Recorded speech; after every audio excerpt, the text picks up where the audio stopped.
Okay, good morning. This morning we're going to learn, usually this is a spot for the 5 to go Parsha Shiur. We're going to be learning, go through some basic halachos of Yom Kippur.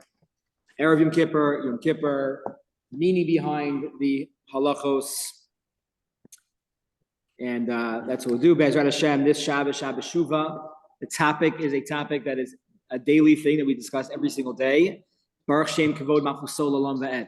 What is the meaning of that bracha, of that statement? Where does it come from? It's not a pasuk. It's not a pasuk. Shema Yisrael is a pasuk. V'ahavta is a pasuk. Baruch Shem is not a pasuk. We say it many times throughout the day. It is a major part of Yom Kippur davening. We say it out loud at the beginning of Yom Kippur. We end Yom Kippur with 3 phrases: Shema Yisrael, Baruch Shem, and Hashem Hu Elokim. It's right there in prominence. And in the middle, in the avoda, the reaction of the Kohen Gadol saying Hashem's name, the Shem HaMefurash, we react to that in the Beis Hamikdash by saying, Baruch Shem Kivod Machusol Le'olam Va'ed. It's a pretty meaningful phrase that we say all the time. So that's going to be the discussion, Ezrat Hashem, for Shabbos Shuvah. Hopefully some practical elements to bring into our lives as well, both halachically and hashkafically. Okay.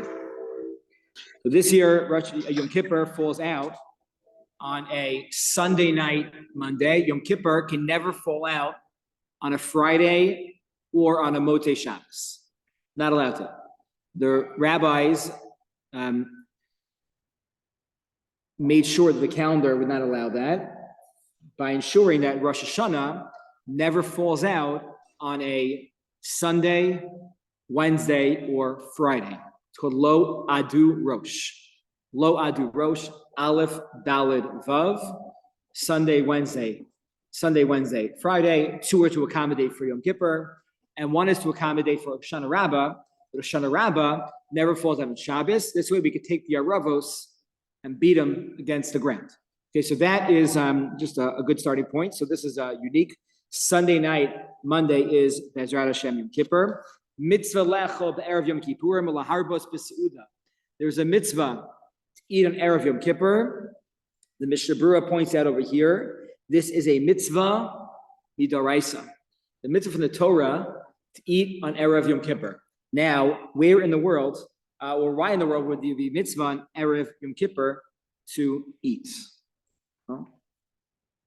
So some say the following. The basic reason is because the Torah is giving us a mandate to prepare for Yom Kippur the right way. It's only one fast day on the books in the Torah, and that is Yom Kippur. So the Torah doesn't want to torture us. The Torah doesn't want to make it difficult for us. The Torah is giving us a mitzvah, commandment, to make it easier for us to fast. That's by commanding us to eat the day before. Many great tzaddikim, Rabbi Soloveitchik, I think, quoted the name of his grandfather, of Chaim Soloveitchik, was noted in his name, that he would buy sucking candies for Erev Yom Kippur, and he would eat them throughout the entire day. That wouldn't be his Suda, but he would have that to show or highlight this notion that it's a mitzvah to eat, and I'm eating every second. It's a very nice thing, very nice minimum. Sugar-free ones today, if you're worried about your teeth. They have lots of different options today. It's a very nice minhag. There is a machlokas whether this applies also to Motzei Shabbos. If you listen to Rabbi Mandelsam's Shiur, the second night of Rosh Hashanah, he spoke about the mitzvah of Malav Malka. So anyway, you should have a Malav Malka. But does this mitzvah begin Motzei Shabbos, right, the night before Yom Kippur, or only the day of? So usually we'll say, okay, the day of. It starts the night before, because all mitzvos, the Jewish calendar starts the night, then the day. Here, the Netziv makes the following point. The Netziv says, if the mitzvah is to prepare for the fast day, then it's only the day of, because what you ate the night before, I'm not a doctor, but it's not going to help really as much as eating the day of. However, there's another approach, that this is not a mitzvah preparation. It's a mitzvah b'fnei atzmo to eat on Erev Yom Kippur. Why would there be a mitzvah on its own right to eat on Erev Yom Kippur? like, there's a sense of confidence that what we are doing over Asher Shemini Tshuva, working on ourselves, asking for atonement from Hashem, there's a sense of confidence that that is going to happen. And therefore, already we're making a holiday the day before. Rabbi Soloveitchik, at least from Aaron Soloveitchik, I heard this from his son, he would have a fleishik's meal to break his fast on Motzei Yom Kippur. Oh, classes do that also? You did too growing up. My father, it must be a Yekri. That's a very nice thing. So the Soloveitchiks did that also. The reason why they felt there was a Sudas Yantif. It wasn't like Tzom Gedalia, where the minhag is to have bagels and lox. I remember at my grandparents' house, I could still smell it, the basement in Canarsie where the kitchen was.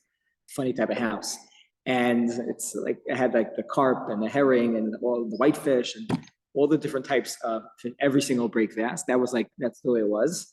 And it was very, very special. But that's for a regular break fast, that's what Jews are generally going to have, bagels and cream cheese, whatever, all that stuff.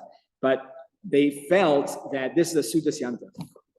Whether it's a Sudas Yantif for Yom Kippur, and almost like a replacement because you can't eat on Yom Kippur, or it's a Sudas Yantif because we're clean. We are brand new right now. That's pretty amazing. And Hashem gives us a gift called Yom Kippur, and we celebrate that with a meal afterwards. They say that you could ask the Rav, not Aaron, but the Rav, you could ask him any favor after Yom Kippur, and he would have said yes. He was always in the best mood right after Yom Kippur. He lived the avoda. When it comes to eating the meal before Yom Kippur, Rabbeinu Yonah felt very strongly that meal was a Suda for Yom Kippur that you had to eat beforehand. Therefore, Rabbeinu Yonah felt that you needed to have challah at that meal. Right? Do you have to wash for that meal? Do you have to wash for that? Meaning, is that a practical thing? You should have a Suda beforehand? Or is there more mamashas, something more mamashi, real halachic to this? So I think the practice is to have challah, have a suda, have a formal meal beyond just eating, because of this reason. This reason, because it is like a sudas yantif in a certain way. Some go so far, you should ideally have lechem mishnah at this meal. It's also a minhag to have kreplach. You have kreplach at this meal? No one? No? Never heard this? Yeah, we do. You do, yeah. My great-grandmother used to make kreplach. Yeah. So my mother-in-law brought kreplach for Rosh Hashanah. We haven't had Rosh Hashanah with them since we started here. And they came this year, Baruch Hashem, coming back from Yom Kippur. And so she brought kreplach for Rosh Hashanah. And I said, you guys eat that? She goes, yeah, no, we had it from Rosh Hashanah through Yom Kippur, even to Shabbos Shuv in between. They had it always. The idea is that we only had it, I think, Erev Yom Kippur in my house. My great-grandmother made it fresh. It wasn't store-bought. It was unbelievable. She made gefilte fish, fresh, by hand. Okay. It wasn't, she didn't make it I don't think she made it in the bathtub, like many people did. So, yeah, that was a good thing. That was a thing. So the reason where this comes from, it's a nice minhag, is that the day itself is hidden. The day itself is hidden. There's another day of the year where we also have a food like this. And that day is Purim. Purim, the ideal way to have Hamantashen is they should be covered. Somehow the minhag developed that now they're triangle with, and you see the whatever the sweet thing is in the middle, except for poppy. I don't know where that came from. But there's a whole reason for poppy too, why that's like a significant thing. But really the old minhag was for it to be covered the whole way, similar to kreplach, that the day, as special as we think the day is, really it's even much more impactful than we even know. It's very hidden. It's a very hidden day, and that's where the kreplach come from. Asher lisanos bo afilu Tainis Chalom, you can't fast on Erev Yom Kippur at all. The entire day becomes like a fast, like a special day, to the extent we don't say Lam Natseach, Tachanun, and we don't say Mizmor Lasoda on Erev Yom Kippur. Why don't we say Mizmor Lasoda on Erev Yom Kippur? So the Yekis are to say, honey, I'll be home a minute earlier today from shul. But why don't we say Mizmor Lasoda on Erev Yom Kippur? Because we don't, what? Korban. So we also don't say Mizmor Lasoda on Erev Pesach. You also don't. You can eat a korban toda on Erev Pesach, on Erev Yom Kippur, but no, korban toda, Mizmor Lasoda. That's what I said. Mizmor Lasoda, korban toda is only eaten for one day and one night. So we do not limit the amount of time, proactively limit the amount of time that a korban could be eaten in. And if we brought a korban on Erev Yom Kippur, automatically you'd only be limiting it to eating it during the day and not at night. So ein mevin kodshim base of sul. The Gemara says you can't like cause a something type of korban to be brought to the base of sul automatically. So therefore, Chazal said no korban tamids on Erev Yom Kippur. The same is true for a different reason. On Pesach, you can't bring a korban toda. Why not? Because it consists of bread, right? So you can't 40 loaves of bread. So you can't not in Erev Pesach and all of Pesach. We don't say Mizmor Lasoda for that reason. Many disagreed and felt you can't say it because it's not like you actually are bringing the korban, but it's a good way to actually teach what is allowed, what would be allowed and not allowed on that time. Mashanoagim lazos kapara be'erev Yom Kippur lishos tarnago al kol ben zachar v'lomar ala psukim yesh limnoa haminhag. Fascinating here is usually Sfardim are more, I would say, Kabbalistic in nature. Ashkenazim are less, just how the halacha plays itself out. Here, the Shulchan Aruch quotes the minhag to do kaparos with a chicken, and then he says, don't do it. Don't do it. The Beis Yosef felt this was like Darchei Mori. It wasn't inappropriate to do. You're transferring your sins to a chicken. This is not a rooster. This is maybe out of bounds. The Ramah though says V'yesh me'agaonim shekasvu minhag zeh v'kein kasvu oso rabim min achronim. No, this is an old minhag. This is something that many people do, and it is an appropriate minhag. So definitely there's a minhag to bring kaparos. The goal of the kaparos of the chicken or the rooster is to give tzedakah, because through this they're going to shech the animal and then give it to people that can use it. It is entirely appropriate to just do it with money and give that money to tzedakah, one way or the other. This is again underscoring the importance of tshuva, tefillah, u'tzedakah. That tzedakah is ma'avir and it's roah ha'gezeira. By the way, it doesn't make the gezeira go away. Ma'avir and it's roah, it takes a sting. It takes away the harshness of the decree. I don't know what's going on. Okay. Okay. There's a minhag tov to ask for mechila for people on Erev Yom Kippur. You don't need to wait to Erev Yom Kippur. If you know that you wronged somebody over the course of the year and something, and really feel like you don't need to wait till the day before Yom Kippur. We do because we avoid having hard conversations with people that we don't want to do. And that's maybe a right time. Maybe the people will more easily forgive us during this time of the year, but it doesn't need to wait to that time of the year to mefayes, ask for mechila. It's not necessary to ask for mechila and email your 100, email the whole NATEP list and say, I'm sorry if you didn't do anything wrong, you didn't do anything wrong. The more specific you can be is appropriate. However, there is an important machlokas between the Mishnah Berurah and Rabbi Salanter over here. What happens if by apologizing, one is going to cause somebody more harm? I didn't know you said that about me. Everybody knows that now? Ouch. So the Mishnah Berurah feels that if it's going to cause more harm, you can give the person a generic apology, or generic, and you can ask them for sincere mechila in a very more general way. I said something wrong about you. What'd you say? You can even alter it.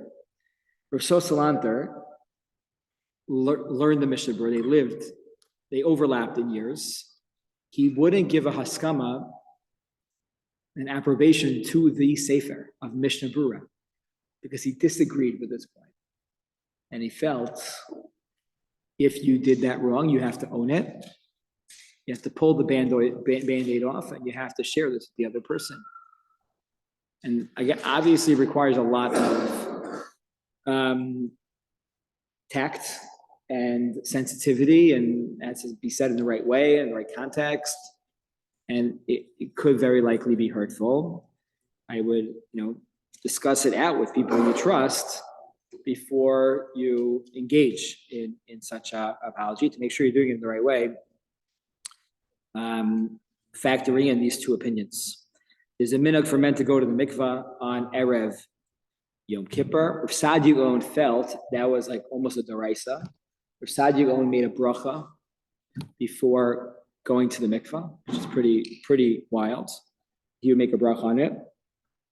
Obviously, it's not a deraisa. We don't paskin that way because during the COVID year, we would have had the mikvahs open, or would have sent buses to the ocean or something. But we feel that's a very, very strong minhag. The Ramban writes that maybe it's based on the pasuk Lifnei Hashem Titaru, before you go before God, you shall become pure. Right, so that's part of this, is to become pure before the Yantif itself. Mincha, Erev, and Kippur, everybody knows. Sudam Avsekes, we just discussed. Hadlakas Neros. So this is one of several brachos that we only make once a year, right? Once a year. What are the other ones? I'm not going to distribute one. What? Okay, in Israel there's more. In Israel there's more brachos you make once a year. In America there's less because they're Yom Tov Sheni. What? The bracha on lighting candles for Yom Kippur. What?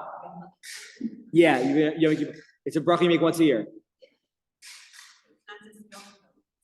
Right, it's unique. Some argue that maybe that changed. Really, every Yom Kippur it was Ve Sukkot, Ve Rosh Hashanah.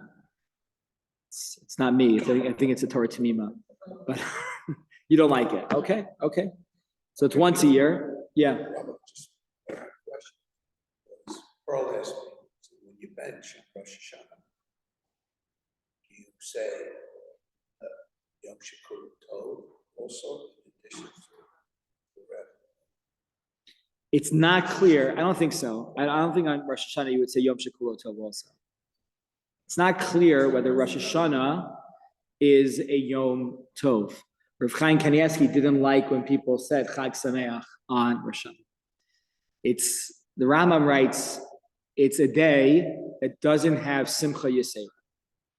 As Simcha, that's why we don't say Tahallel. It doesn't have Simcha Yisera. He felt it's not Chag Sameach. He didn't feel like that's like the appropriate way to greet people on Rosh Hashanah. Rabbi Berman was by our house for lunch for the second day. So he led benching. He didn't say Harachamani Yom Shechol Tov. He said the other one. So yeah. Yeah. For the other Yom Tov. Definitely should say for Rosh Hashanah. Arthur says you should say it? You should say both. Yeah? Okay. The bracha on seeing fruit trees that are blossoming. Yeah, fruit trees blossoming, Nachem on Tisha B'Av. It's once a year. What? Mikra Megillah. It's both. Okay, lighting candles though. Do we drive to shul for Kol Nidre? Do we not drive to shul for Kol Nidre? What? Depends how far you live. You drive to shul. What's the issue here? Is that the Bahag, the Shulchan Aruch quotes the opinion of the Bahag. The Bahag writes that once a woman lights candles, it's not just Shabbos for her, Shabbos l'chol b'nei beisa, for the whole family. Husband's in shul, Shabbos for him. We don't paskin that way to that degree, according to the Bahag, but the Bahag at least would say that the woman lighting candles, it's yanta for her. If it's yanta for her, then how are you going to Kol Nidre? If you're walking. Drive it to shul first. Uber. And then go back.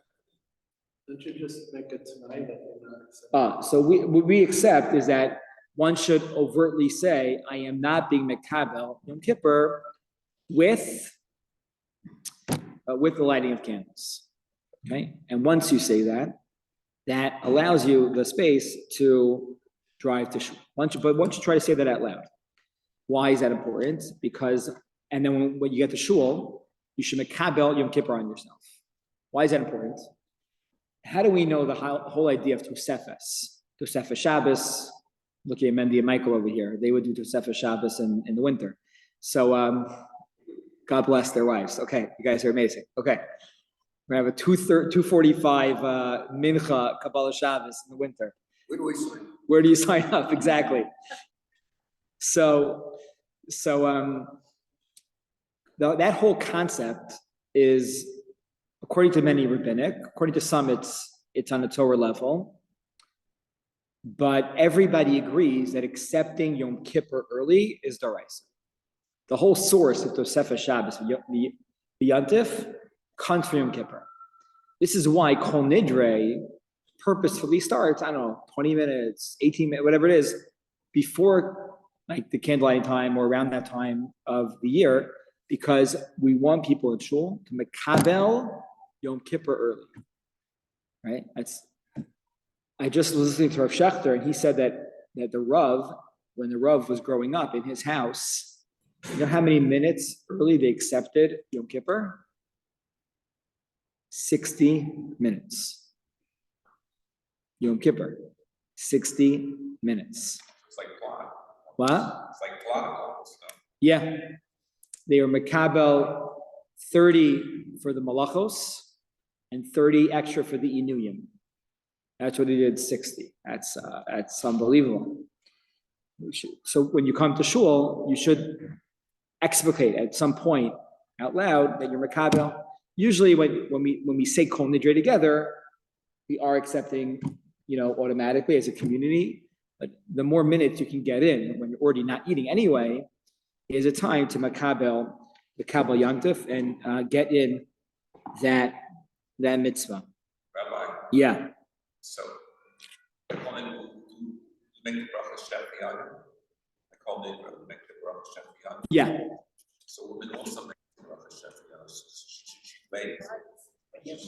I know, but she made for the Shafiyan by calling it. I would say that, yeah. She's not being Yantif. Yeah. So so Rav Schechter actually felt that for sure by Yom Kippur, women should wait to say Shachianu with the tzibur. So it's probably do what your mother did. I'm curious to know if it's even in the machzer. Check the is it in the machzer? Does the machzer say when you're lighting to also make a Shachianu for Yom Kippur specifically, because it's really on the Kedushas Yantif. And when it comes to every other one, that is different people had done different things, different Masoras throughout the generations. Some women never said Shachianu when lighting candles. Rav Schechter actually thinks that's like the appropriate minhag. Others always did it, women did it for the first night, but never for the second night. And some always did it. So that's, there are different minhagim out there regarding saying the Shachianu. Honey will come in a minute. And yeah. Why are they Shabbos early in Yerushalayim? Every Shabbos. Yerushalayim accepted upon themselves, the 18 minutes is like a fixed time that the Jewish people all over the world are accepting Shabbos. That's where that came from. Minhag Yerushalayim, I don't know when this started, is to accept Shabbos 40 minutes early. It's Minhag Yerushalayim. It gets started, I think, when Yerushalayim was, the community was smaller. Does it have it in there? It has Shechianu in there? Okay, so Rabbi Art Scroll, But is there a Askins. footnote? No footnote that I saw. Footnote? I'm curious, I'm always curious to see what the Koran says.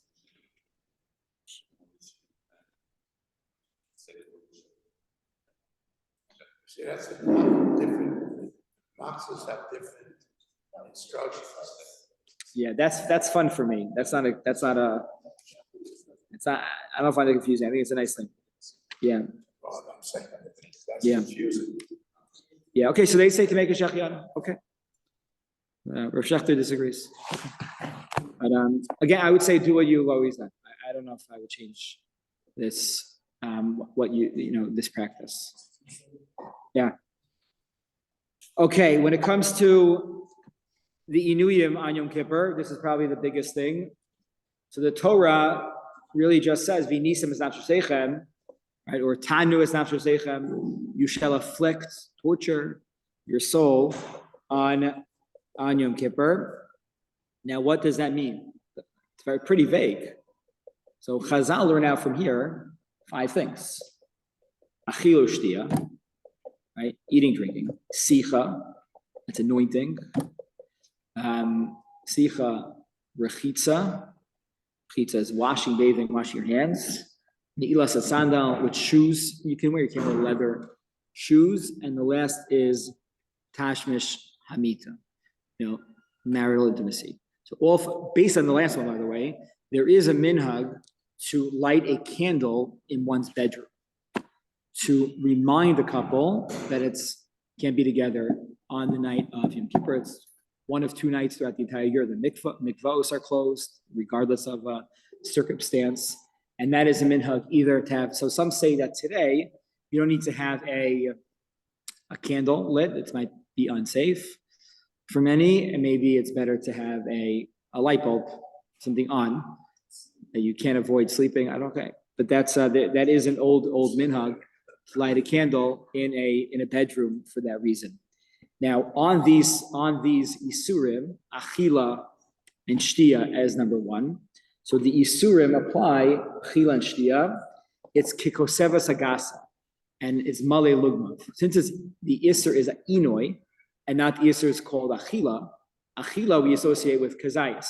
Drinking we associate with revius. It's not the number we're dealing with here. We're dealing with a different size, koseves, and mali lugmav. Therefore, the shiur are different. When it comes to drinking, if someone needs to drink for a variety of reasons, then we try to do shiurim. Shiurim are about 1 ounce every 10 minutes of a liquid.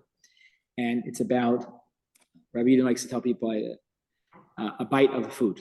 A bite of a cracker, like a half a cracker, would be every 10 minutes also. And these tracks do not align together.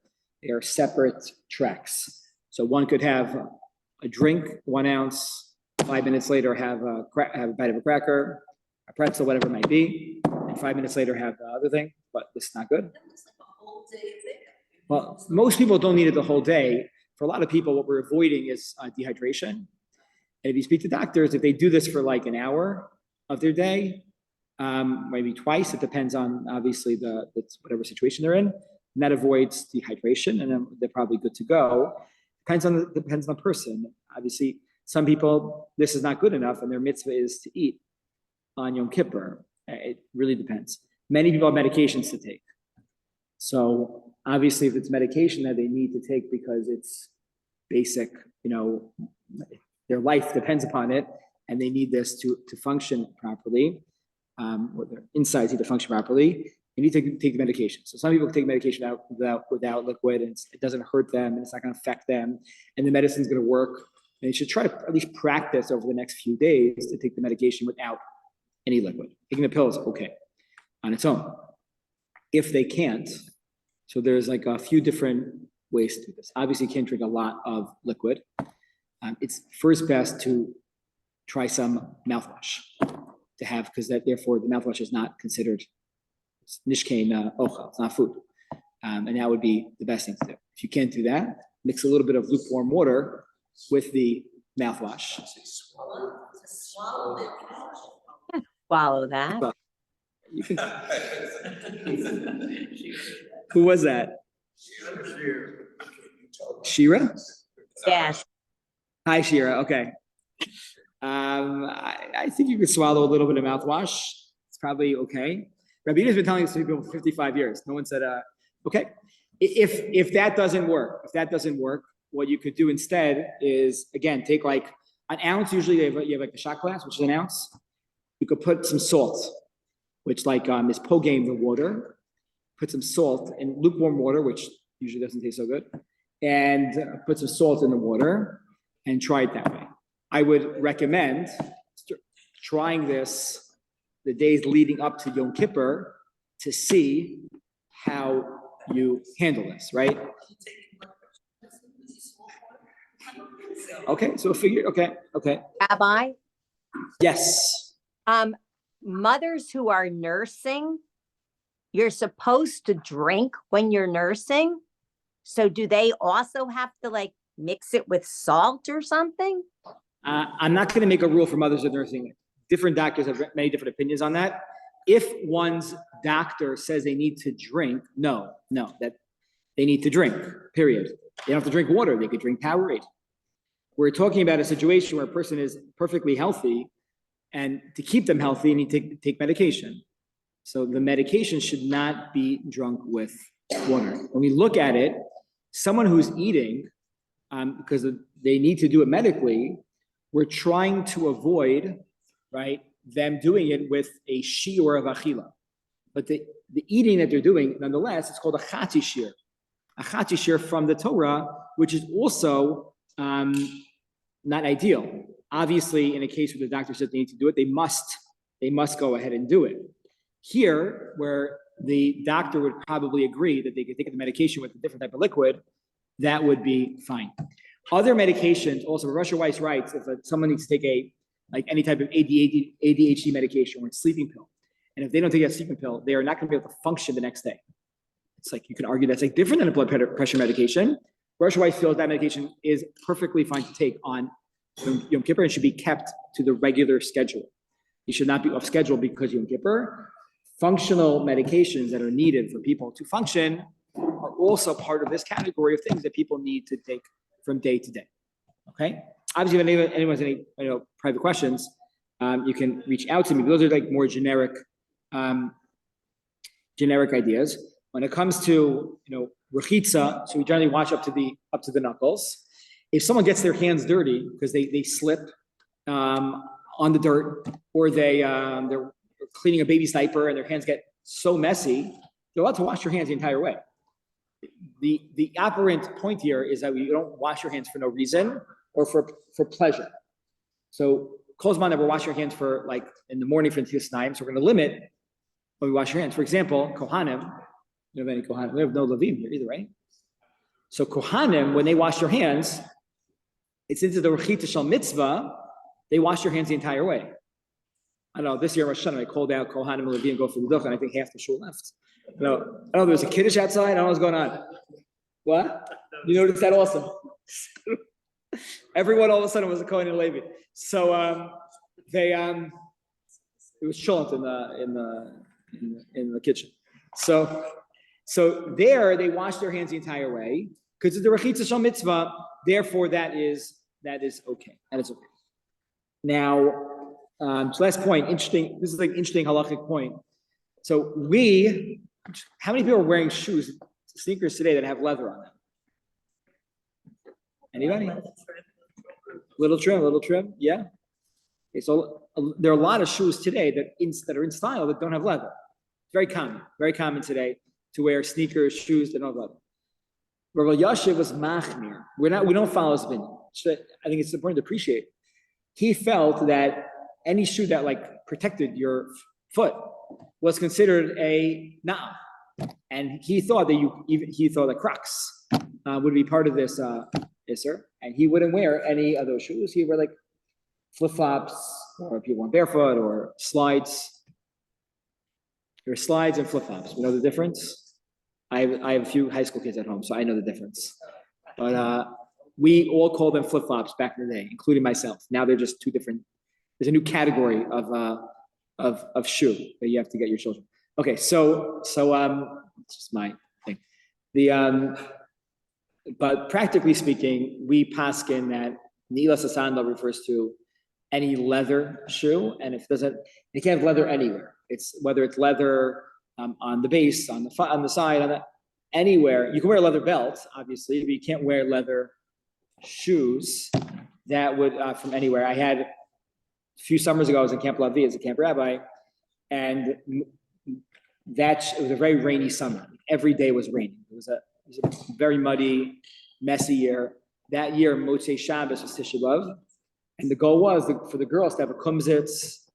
And I think I was supposed to speak to all girls campus at Shalosh this time, and then they would go back to the bunks, change their clothing, change their shoes, and come back for Eicha.